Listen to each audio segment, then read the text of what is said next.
I'm not an economist. I'm sure most of you know I'm just an economic analyst. It's because of my background that I happen to maybe get involved in areas like this.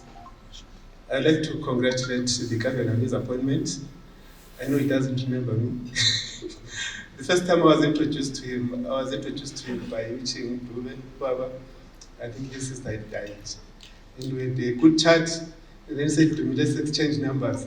I still have got his number from that time. I think most of you know me from the time when I was the chairman of the Competition Commission, and I had an opportunity to be exposed a lot to the economy. And I was also involved with NIPC. You remember NIPC? NIPC during the days of Masemu Rembo, he was one of the commissioners. So I have a fair understanding of this economy, really from its structure and how it has been evolving over time to where we are today. And having been involved in the Competition Commission, one thing that I used to do when I was there is that whenever they produced a monetary policy statement, I would study it very closely. And if I found anything that I thought was untoward or which we needed to bring to their attention, I used to do that. And I would meet with the deputy governor, he would call his team, and I would sit down with them and I would tell them the flaws. At that level, you'll appreciate that I avoided making statements in public and privately. There will be discussions where we will discuss issues and say, gentlemen, this policy is weak in these aspects. So you'll appreciate that where I'm coming from, I'm not going to be talking to issues which you can read. I'm sure most of you are literate and you have read the monetary policy statement. You have read many commentaries. I'm not going to focus on that because I assume after the governor pronounced the statement, it became available online and in so many news channels. There's been so many commentators, good, bad, and so on. And I'm here just to give insights, which I would like us to reflect on. I come from the school of thought that each one of us as individuals are unique in our own way, and it should not be reflectors of other people's thoughts.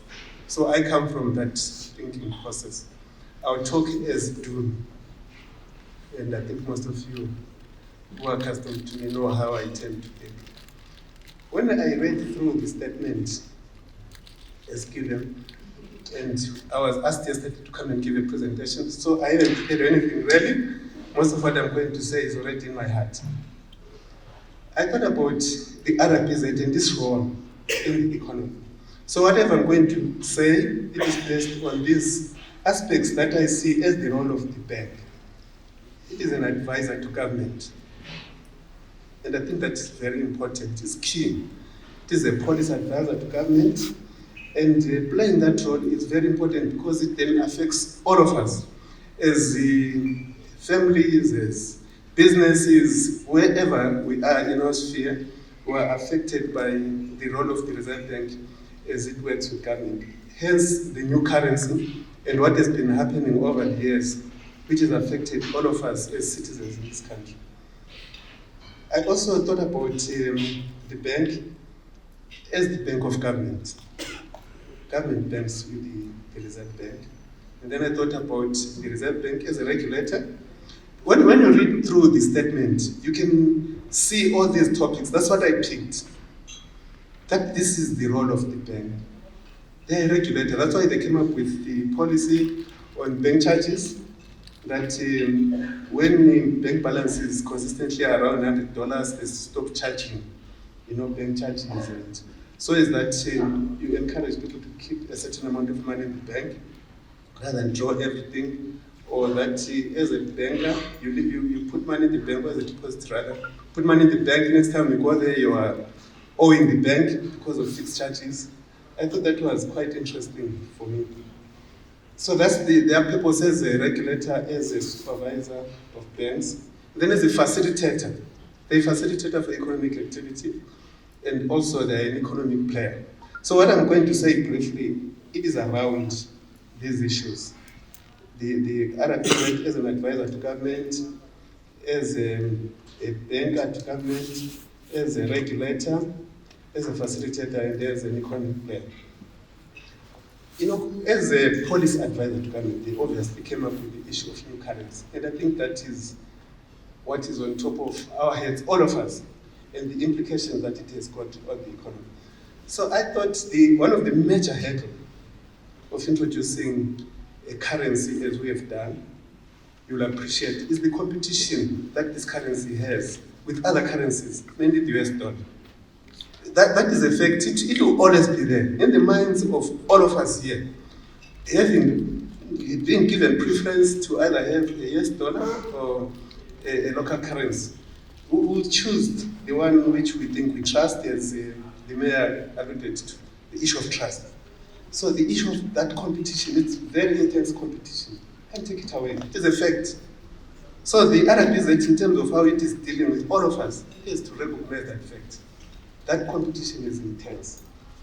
And I also looked at the issue of legacy, which the mayor talked about. The issue of legacy, it has to do with trust, confidence, and all these things that have happened in the last 20 years. Unfortunately, some of these politicians, they make careless statements that there was gold and it has gone missing, and all that kind of thing. What it does is it reinforces lack of trust. And I think it is not fair at that level that those statements get made. That pronunciation is not fair to all of us, because you are saying governance is weak, because an individual can make deals and money can disappear and so on. That is an unfortunate statement, and I don't think it is worth thinking a lot about, and somebody needs to be rebuked for it. The issue of where this currency is pitched at. Where this currency is pitched at, we are saying we are the strongest currency in the region. It can't be. Because what we have done as a country over time is that we've deindustrialized. Zimbabwe is now a service economy. When it was built, it was not built as a service economy. It was built as a manufacturing, as an industrial economy. Zimbabwe, at independence, manufacturing was already contributing about 25% of GDP. It was at the same level as Germany.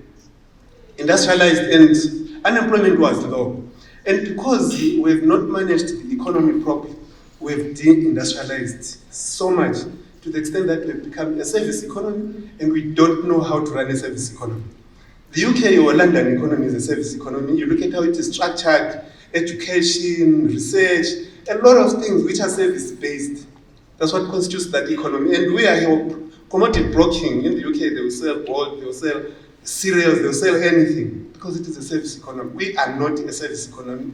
In fact, at one point, our education system was so attractive. We're having people from the region coming here. That has been lost because those countries have also capacitated themselves. So you look at it, we can't run a service economy, which we've become. We are supposed to be an industrial economy. It is more relevant for us as a city. That's why I had the trade fair. The reason why trade fair is headquartered here, it is because this was the industry town of the country. And over time, that has been lost. And one of the main things, unfortunately, those who are running these bodies, like local authorities, they tend not to put a lot of thinking in it. I just hear people saying, hey, industrial hub, now used to be the industrial hub, and we take it as something that we wish we could be restored to. How do you do it? The cost structures of this country, more so this city, are such that you can't manufacture in this city. The fixed costs are too high. And when you use the US dollar and you pitch the exchange rate in the manner which we have done, you actually de-accelerate industrialization. Because you are too expensive. You use the US dollar, other soft currencies around us will be softening, and we'll be remaining with this hard currency linked to the price of gold. And in that, the weakness I see is the main driver of any currency is demand. You are linking this currency to the price of gold. You have a formula, you say 8 milligrams, whatever, and that's what determines the value. As the price of gold shifts, you're saying your currency is going to be shifting. You can't use that as a foundation of currency. You can only use supply and demand. What does the economy actually need? What do citizens actually need? Because they will never relate to that. All these economic players, they don't even think about it. All they think about is that need they have. And if that need is going to be met by the US dollar or rand, that's what they will look for, regardless of what you have said are the attributes of this currency. Maybe the focus was store value, certain attributes which were looked at to make sure that this remains stable and so on. But really, on the ground, the reality is the issue of supply and demand. That's what matters. And the other headache that this currency faces is that of informality of the economy. That is very strong, because that 60% which they say is making up our GDP, it has a big impact on the behavior of the economy. That 60% does not bank its money. That 60% predominantly imports from South Africa. And that economy has no regulations. We may try to use force and so on, but human behavior is such that when you use force, you make it more creative. So you can't really say you're going to arrest people, because it doesn't help. Because even those who are going to arrest them, they are also as in need as much as those people who are there. So what you need is a level playing field where all these needs are properly met. And when you look at informalization of the economy, that's 60% of the economy is informal. Whenever we make policies, those policies speak to the formal sector, not so much that informal economy where most of the citizens are. So all that we do is, because that economy is unregulated, or it is a way of being so grey, you can't see what is happening behind the curtain. These economic players who are formal, they will find a way of operating in the informal economy. So you find bread makers in Harare, you've got all these tuck shops everywhere. They'll take their bread there, they sell it for 80 cents because they know they'll get 80 cents. But when it goes to OK stores, whoever, they may ask for credit. They take too long to pay, whereas those guys give you cash there and there. So the opportunity cost of money that you have to part with, because when you are a manufacturer, when you look at the value chain of manufacturing, you have whole stock for packaging, for this, for this, for this. But when you are dealing with people come and give you cash, that business is better dealing with than this formal one, which will want credit facilities. So it is all these things where we tend not to pay attention to, but they're very important in terms of how much we ground this economy so that it can recover. So that level where we pitched that exchange rate, Mr. Calvin, I don't know what you're going to do, but in my view is you want to make sure that this economy does not become uncompetitive. It's already uncompetitive by use of the US dollar. I'm sure most of you will recall, I think 2014, 16, a lot of work was done under USA. And I know there's Professor McKenna from UNISA who did a study on the choice of currency that we should use. And there was a recommendation that we should use the rand. And in that basis, I appreciate the issue of politics, but I think economics should lead politics to some degree. In some sense, there should be some sense in the way in which we want to relate to the issues. You know, in 2008, Latvia and all those Balkan countries, when they were going through the 2008 crisis, a lot of them wanted to join the Eurozone. And Latvia and some of those Balkan states used the US dollar as the currency of reference, like what we've done. You know, I think in the minds of politicians, there's one thing that they miss. When you are referencing costs, you are not necessarily saying that is the official currency. And I think the policymakers need to explain this concept. You cannot reference your cost to a hard currency, the one which everybody in the world is looking for. You reference your cost to a soft currency, not a hard one. The moment you reference your cost to a hard currency, when everybody depreciates against that currency, you are following that currency instead of following softer currencies, and it makes your exports less viable. So you find with the way it is now, when you balance cash flows, like say in the mining sector who are exporting, when things move, you will hear them putting pressure on other people. Please increase this 25% to 30% so that we are more profitable. It is because they want to fund local costs.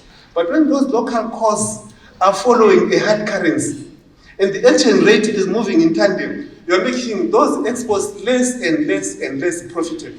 And then they pressure on their cash flows. Then you find that some of them are not paying regulatory costs on time, they are not doing this, they are not doing this. It is because this thing called cash, we say it is king. The figures are not adding up. So it's very important that we try and impress on the government. I say it, I'll talk from the context of you being an advisor to government. We can't reference cost to the US dollar. We need to reference cost to a softer currency. More so, we reference to the rand. And why the rand? Because 60% of our trade volumes are actually with South Africa. Both imports and exports, when you combine them. And in Latvia, what they did was, they were also, most of their trade was within the EU. It was all Euro-based. And then when they saw this mistake, they changed. And they denominated their cost, or they referenced their cost to the euro. And they became less competitive. When you are denominating costs, and with a large economy as South Africa, your costs must necessarily be cheaper. They must be lower. When you look at our infrastructure costs, which is one of the big animals that we are having to deal with, which is affecting the currency, our infrastructure costs are too high. I'll give you an example. If there's somebody from PPC, we did a study doing a comparison of the cost of cement in Zimbabwe, in South Africa, in Zambia, in Botswana. We are the most expensive. In the region, the cost of cement for that pocket is $5. And here it is $9.50. We should interrogate that. And the other visit, as the policy advisor to government, as a facilitator to our success, all of us here. And you want to support housing. And we are a low-income society as we are. And you want economic activity, and construction is one of the major key sectors of the economy which helps with recovery of the economy. When we have the kind of costs which are in that construction sector, your cost of stone, dense granite, you compare with South Africa, your cost of cement, you just go through all the things that are required to get the construction sector to pick up. It's just too high. And I always find it shameful for myself as a Zimbabwean that we have banks who go and they service stands, and then they are selling stands, and they give people terms of what, 12 months, most of them 18 months or something. And I just say, this can't be acceptable. Because what banks should be doing is to fund people to have a house, not to have a stand. When you allow people to have to construct a house, you actually enhance economic activity, bring in many skills, artisans, plumbers, electricians, builders, and so on and so on. Banks should be funding that kind of activity, not the activity of a surveyor who goes to survey stands and then we bring an expensive contractor to come and say, these are the roads, tackle this for the stands and so on. That's not good enough for this economy. We don't need that. We need to get these various sectors which should be contributing to the economy to play their role and play it properly. And also looking at the use of the US dollar and the implication it has got on costs, is that, these cost structures of this economy are leading to corruption. If we want to solve corruption in this country, we need to reduce our costs. You look at the cost versus incomes. I know I don't have much time, but I just want to put it across. You look at the cost versus income. If we use the civil servant salaries as a case study, and you look at the ratio of costs, housing, this last study by Zimsters established that 50% of Highlanders are lodgers, which means that they are paying to somebody, and that person charges them property taxes together with the money they want. And if your property taxes are very high, and you have somebody who is a magistrate, who is a judge, and they have to make decisions knowing that they're not able to pay $300 or $400 of what they are supposed to be paying at the end of the month, and they've got pressure to pay, and there's somebody who is under pressure, they don't want to go to jail, and they can bribe, that person is going to bribe. So the cost structure of this economy is actually supporting corruption. These people in civil service make very important decisions, and they mustn't have the pressure of course on them. And when you put pressure on them, you can only, as human beings, without the fear of God, or fear of being arrested or embarrassment, they will just give in. And you don't want to create a situation in this country. And we're not solving these structural issues. We're leaving them as they are, and we're thinking that they will solve themselves. It doesn't happen. Human effort is required to solve problems. God made us different from animals. We can think, and we're not investing sufficiently in thinking. We're just doing things without really putting sufficient money investing in thinking and making sure that what comes from thinking should be what helps us to solve our problems.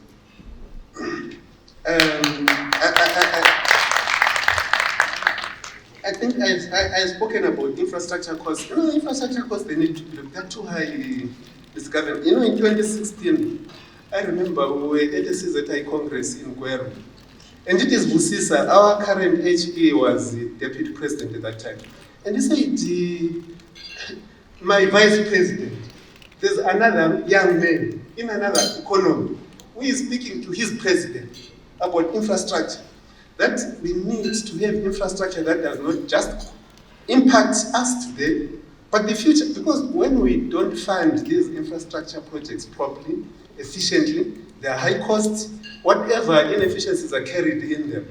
When we have these, we pass them into the future generation. Because some of us will die, and some of these loans are long-term loans, and they're going to affect not just us, but those children are going to come after us. And it's something that we really need to think about. If you go through infrastructure costs, at one time I spoke to Delta, there's some work that they once came me to do for them. I said, you guys, if you take your costs, line by line, you split them into value-add costs and regulatory costs. The regulatory costs are huge. And you can do that with infrastructure costs. You can do that even with home expenses. You are taking from the top line in terms of citizens, companies, and so on, and you are starving government of revenue. Because one of the things that government suffers from is the lack of sufficient revenue, and it comes from our regulatory costs. Our regulatory costs are too high. When we're doing this study, Emma made a profit of 25 million. I spoke to the chairman of Emma. I said, why do you make a profit of 25 million? You're supposed to be a break-even organization. You're supposed to be a break-even organization. But you're making profits. I said, you're actually taking capital that should be forming in the private sector, and you're bringing it to a regulator. So when you don't have a right cost structure, it affects formation and accumulation of capital in the economy, and it goes to wrong hands, where it then gets abused even through corruption. But when you keep it to economic players, it then is always plowed back. The economic structures as we have them, they make our private sector very rich. Consequently, low employment, government expenditure cannot be properly funded.